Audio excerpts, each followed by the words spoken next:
should see Thomas the tank engine puffing happily along the line.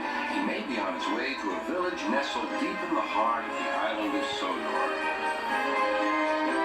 One November morning, Thomas whistled to all his friends. It's nearly Thanksgiving, and I'll bring you lots of letters and parcels. But then, an early snowstorm came.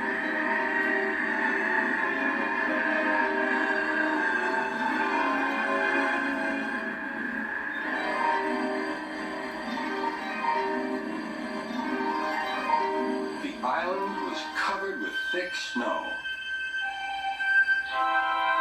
The engines found work difficult. Some had to help clear snow from the track, and workmen hacked away at the frozen banks of ice. Thomas and Percy were collecting important mail for Thanksgiving. "Driver says there's lots of mail for the village," said Thomas. "I'll need an extra car for it all." Percy was feeling left out. "It's not fair. You're not leaving any mail for me." But Percy's chance had come. "There's been a change of plan," said Thomas's driver. "Sir Topham Hatt needs us at the big station. Percy, you are to take Thomas's train to the village." Percy was delighted. Thomas was sad. "I won't be able to say Happy Thanksgiving to all my friends." "Don't worry," said Percy kindly. "I'll do it for you."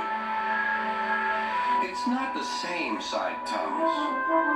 Percy was making good time on his way to the village when suddenly, "What's that?" called his driver. There ahead was a fog man by the line. He was holding a red light.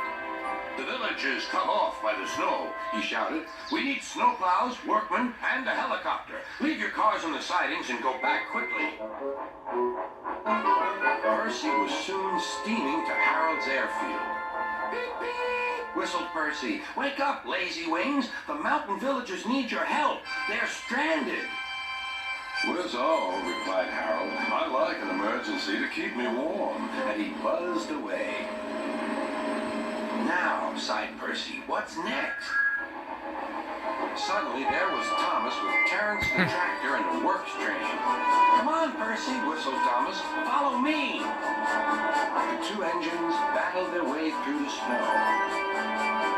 At last they reached the village. Harold was already there, busily dropping food for Thanksgiving dinner to the people below.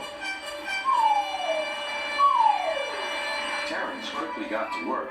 "Lovely stuff," he said as he pushed the snow aside. "Well done, Percy! Well done, Thomas!" cheered the villagers.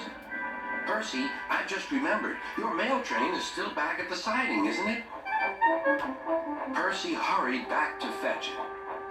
Just then, Toby arrived with Henrietta. "We've brought lots of hot drinks and food for the villagers," he whistled. That night, all the engines had gone back to the sheds, except Toby. The villagers had made a plan to thank the engines. They loaded paint pots and parcels into Henrietta, and then they set off through the moonlit countryside.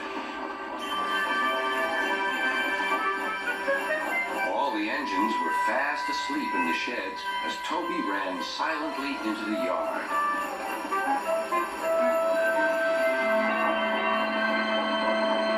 He had no idea what the villagers were going to do, but he knew it was going to be a big surprise. When the engines woke the next morning, they could not believe their eyes. The sheds had been repainted and decorated. The engines whistled in delight, and everyone agreed that it was a really happy Thanksgiving.